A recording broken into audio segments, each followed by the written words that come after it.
And for more, we take you out to Highmark, where it's our pleasure to say hello to the lead analyst of the NFL on CBS, Tony Romo. Tony, this was a Kansas City offense squarely in rhythm, locked in a groove. What did Buffalo show Patrick Mahomes today that took him out of said groove?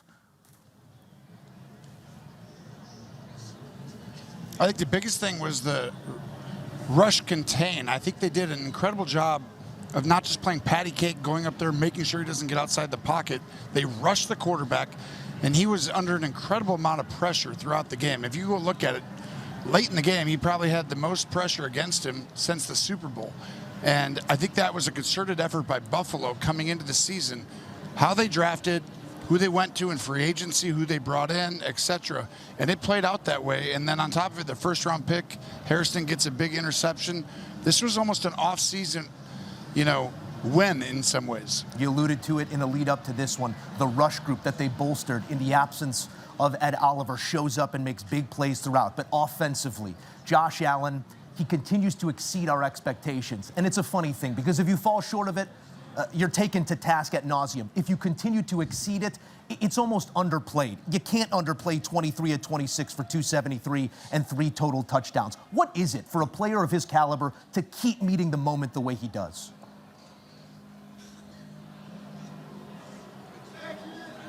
This week, it reminded me of John Elway in the 90s, where it's like he, in some ways, is rare, where he's physically gifted. He's got all these attributes, but he just hasn't won the big one. Obviously, Josh hasn't got there, but it's like they're very similar. And all of a sudden, I'm watching the tape this week, and I'm like, they're running these toss plays. They're running zone more. It's like the Shanahan system, and they weren't doing that in the past. And I'm sitting here going, this is what he needs, somebody to take it off his plate, where he doesn't have to be Superman to win. Because when you run into a great team, a great defense, then they slow him down, then all of a sudden they lose, and it looks like he didn't get the job done. But the truth is, he's been doing his job the entire time. He's now got an organization and a team, I think, that he just needs to play complementary football. And today he did. It was nothing exceptional, yet it's exceptional when you look at the numbers and how he played, but it was just simple, and it was just systematic. And I think this is how you win a Super Bowl. Add it all up, it was exceptional indeed. Tony Romo, I've asked you this question 3 years running, so why stop now? What can the Buffalo Bills take from this triumph into postseason play when they do inevitably meet the Kansas City Chiefs to change that outcome that they want to so badly? I think you hit the right question. You hit it on the head. I think, we've seen this story play out before as of right now. The biggest difference, though, first time you've seen a 100-yard, rusher as a running back against the Chiefs in such a long time. And I'm like, they know it's coming, and they still couldn't fully stop it.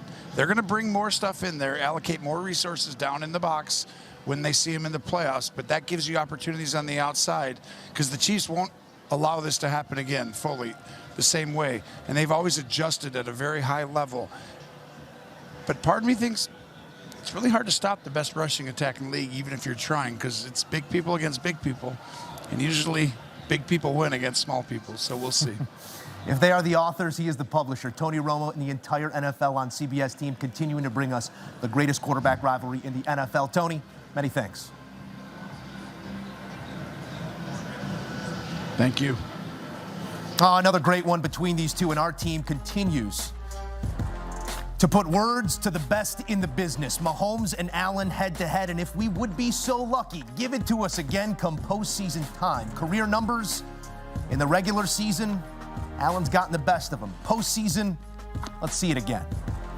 Back in studio with the fellas, and this is a time-honored tradition, year after year. Buffalo Bills, Kansas City Chiefs, we see it. It always delivers. It does once again here, JJ, but I don't want to get too far out in front of ourselves. So let's operate in the here and now, the moments of this football game. Yep. What stands out from the way that the Buffalo Bills were able to frustrate Kansas City over the 60 minutes? I mean, Bosa was all over Patrick Mahomes all night long. We saw that pass rush from Buffalo.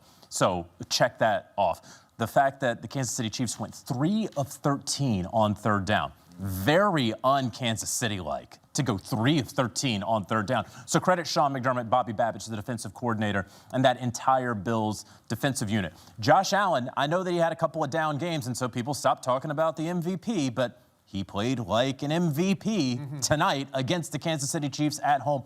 The one thing, the glaring thing, in what otherwise is a very joyous moment for the Buffalo Bills, they need to find a wide receiver. Badly. And they have been linked to wide receivers for years. And we have the trade deadline coming up. Dalton Kincaid had 101 receiving yards. Khalil Shakir was the second leading receiver with just 43. So they have to find a wide receiver. I think they will continue to do so over these next 2 days before the trade deadline. And Brandon Beane, the general manager of Buffalo, is going to be in stiff competition with both the Denver Broncos and the Pittsburgh Steelers for wide receiver help. We're going to get you out the high mark here in a moment for Tony Romo's reaction to another installment of this rivalry. This hour of HQ is brought to you by Trimfaya. And as we continue to explore here in studio, gentlemen, this was clean football by Josh Allen. This was inspired football on both sides of the ball. Damien, did you sense a greater level of urgency about the Bills? They seem to be playing a tick faster today. Yeah, absolutely. And whenever you watch this matchup, there's no surprise that usually one of these two teams plays the best game that they've played all year. Yeah. These teams, although they're rivals, they make each other better. That's what's so great about these teams. That's what's so great about these quarterbacks is every opportunity, every matchup, they learn something about the opponent. They learn something about a familiar foe, and they use it to gain an advantage. Well, guess what? Advantage Buffalo Bills tonight. But we have seen this far too many times for us to get ahead of ourselves, JJ. We know that these teams are more than likely going to have to face off again in the playoffs. And again, there's going to be things that Patrick Mahomes learned from this game. How to avoid that rush, how to clean up some of the protections from the tackles to the other tackle. They're going to learn, they're going to adjust, and they're going to do what it takes to play this team again and hopefully beat this team the next time that they play. But you said something, John Jones, and this was the biggest glaring simmer of hope for the Buffalo Bills was Dalton Kincaid. Yeah. They have been waiting patiently, a little bit more patiently than maybe I would have been. They've just been waiting for him to come and take that role from Dawson Knox, who's been their beloved tight end for so long. Tonight was the night where he finally showed we don't have a number one receiver right now, but we've got a guy that we can split out wide. We can attach him to the formation. He can make some hay in the passing game, and he can become Josh Allen's favorite target. We spend the lion's share of these Sundays lauding the performances of the world's best quarterbacks, and we must do so once again. 23 of 26, 273, 3 total touchdowns for Josh Allen. But to Damien's point, the personnel grouping, it still leaves you wanting on the outside. How has he molded his game, the all-world talent, to what he does have with him? I think you hear him talk every week at the podium. Hey, it doesn't matter who does it this week. We're a committee. 11 guys is one. I think that's what makes Josh Allen so good, right? Over the years, no longer know Stephon Diggs in the offense, right? He's finding different ways to beat you. I thought the interesting chess match in this game was Spags versus Josh Allen. You're used to seeing this Kansas City defense disguise, pressure, get after you, changing up the looks. There wasn't a lot of that tonight, right? And what do you get? Josh Allen, 88% completions, played a clean game. They beat you. Damien, you said you don't put too much stock in this until we get the playoffs. I'll tell you what I do put stock in, though. At some point, if these two teams do meet again in the playoffs, this gives Buffalo the upper hand for home field advantage. So at some point, this game might matter here if these two teams meet again. The Bills get their 6th win of the season. Meantime, the Chiefs fall to 5-4.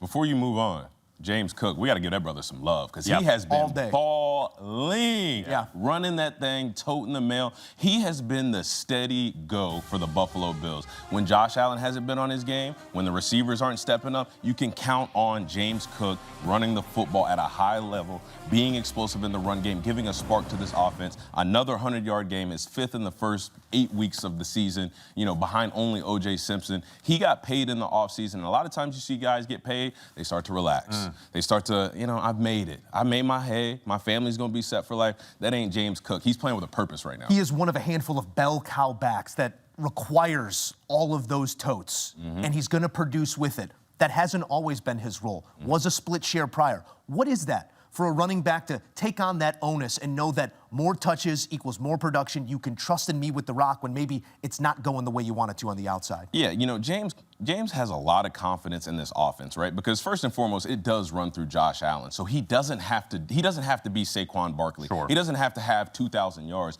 What he needs to do is every time they hand him the football, know that the guys up front, they're going to be covered. He just needs to get to the second level. And when you talk about him emerging into that sole bell cow role. He's taken ownership of that. He's a young guy, but he's established himself as the quote-unquote elder statesman of the room because he's got the most experience. Clearly, he's got the most talent. He's got the heaviest pockets. So he has to take ownership and leadership of the fact that I'm the guy in this room. I've got to be the guy. And he is that guy. And not only does he play at a high level, he makes the football team better. He makes life easier for Josh Allen. He makes the defense just guess, who are we going to stop? Or do we stop Josh? Do we stop James? He just went for 200 yards last week. This is a guy that makes his team better. I know Josh Allen played like an MVP today. A part of the reason why he even won the MVP last year, part of the reason why he plays at such a high level is because of the emergence of James Cook. All have alluded to it, so let's go there because this is the yeah-but game. Yeah, but what happens when they meet again? We've come to assume that they will, Jonathan Jones. Now, 5-1 regular season, Josh Allen over Patrick Mahomes. An unblemished 4-0 for Mahomes over Allen in the postseason. Is there anything you point to in this data point that they can pull into the postseason if we are so lucky again? Hopefully everyone is healthy. You have all your horses. Isaiah Pacheco did not play in this game. He was starting to kind of come into his own, and Isaiah Pacheco we really hadn't seen since he fractured his fibula at the start of last season. So he should be back. They have the bye this upcoming week. He should be back after the bye. Josh Simmons, their outstanding rookie left tackle, he's been missing time due to a personal matter. He should be back after the bye as well, according to folks that I have spoken to. And so, you know, the Chiefs, when they come back from the bye, it's at Denver. And then we have the schedule right here. Then they have the Colts. Think whatever you want to about the Colts. I'm not going to be a recency bias guy. The Colts still have a fantastic offense. And then it's a short week against the Dallas Cowboys. That's a tough stretch coming back from the bye, right? You get on CBS and streaming on Paramount Plus, week 13, Thanksgiving. Be there. 1,000%. And so it's going to be a difficult stretch for them. But when we do the but, we believe, however it's going to happen, if the Chiefs somehow if the Denver Broncos do, the Chiefs are making it into the playoffs. Nobody here believes the Chiefs won't make the playoffs, right? Correct. And so they'll make the playoffs, and then at that point, it's anyone's ball game, right? It's going to be exciting to watch it all come to pass. Another installment, the 10th in this storied rivalry. Most career rushing touchdowns by a quarterback, Josh Allen. Twice by land in this one, gets in from short yardage, 79 career rushing touchdowns, and another win over good-time Patty Mahomes.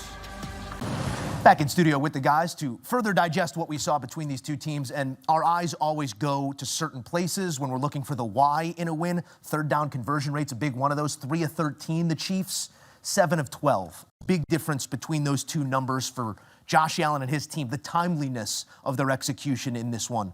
I know we alluded to the ground game already, but what made them comfortable in those moments knowing what they're standing across from? Well, first and foremost, they were always ahead of the down and distance. They were never off schedule. They played at their pace. When you look at the Kansas City offense, they were off schedule. Patrick Mahomes was flushed out of the pocket a lot of times. He had happy feet, and he was just trying to buy time. I mean, how many times, JJ, did we see Patrick Mahomes rolling out to the sideline and just padding, hoping that somebody's going to come open? That was the difference in this game. I mean, we can X and O it. We can talk about the pass game. We can talk about the run game. We can talk statistically. But all those stats and numbers accumulate to this.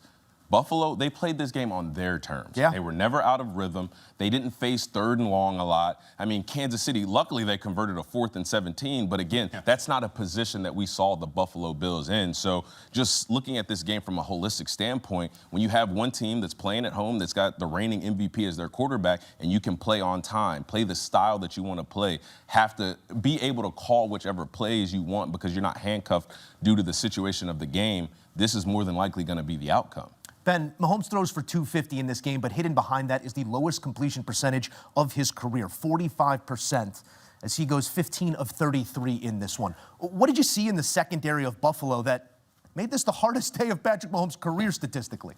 I think this is part of the reason the Chiefs are still scary, right? It's this MVP all-world performance from Josh Allen. Mahomes has 15 of 34, 44%. They're 3 of 13 on third down. And you still got a chance. It's a one-possession They had a game. chance. It comes down to the last couple plays. You take a few Hail Mary shots at the end of the game. I mean, this is what scares me about this Chiefs team, right? Like, even on a bad day for them, they still find ways to put themselves in it at the end of the game. It takes an all-world performance from Josh Allen, an all-world performance from this defense, and we're still up here. It's proof, right? We're saying, yes, but. Now, that being said, I think this Chiefs this Bills defense had a really, really good plan against them. And Damien, to your point, that might have been the first game all year where it felt like Mahomes was just totally off schedule. Every other play, there was a scramble. Yeah. He was looking at the sideline, trying to find somebody late. And we were accustomed to seeing the Chiefs make those plays. Today, they just didn't. So I think it's part of what makes this Chiefs team scary. Well, the scary part for me, I'm going to take it on the other side.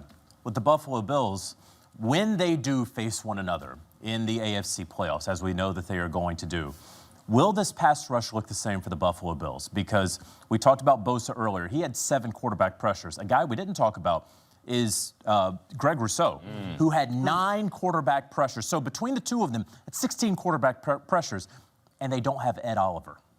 And they are going to have Ed Oliver back more than likely whenever they face the Kansas City Chiefs in January. We all remember the times that Patrick Mahomes has looked mortal. And it was in the Super Bowl against the Tampa Bay Buccaneers, and it was in the Super Bowl against the Philadelphia Eagles. When what happened, both times the pass rushes just absolutely mauled the Kansas City offensive line and took over the game. Could that happen again? Because we saw Rousseau and we saw Bosa combine to pressure the quarterback more times than not. You add in an Ed Oliver into the mix in a couple of months when they face them again, that could be trouble for Mahomes. Let me ask you this, JJ, because on some of the other conversations we had about other teams, you bring up the trade deadline. Do you see the Kansas City Chiefs trying to make some calls about a tackle? Because there's nothing this team needs more than a tackle.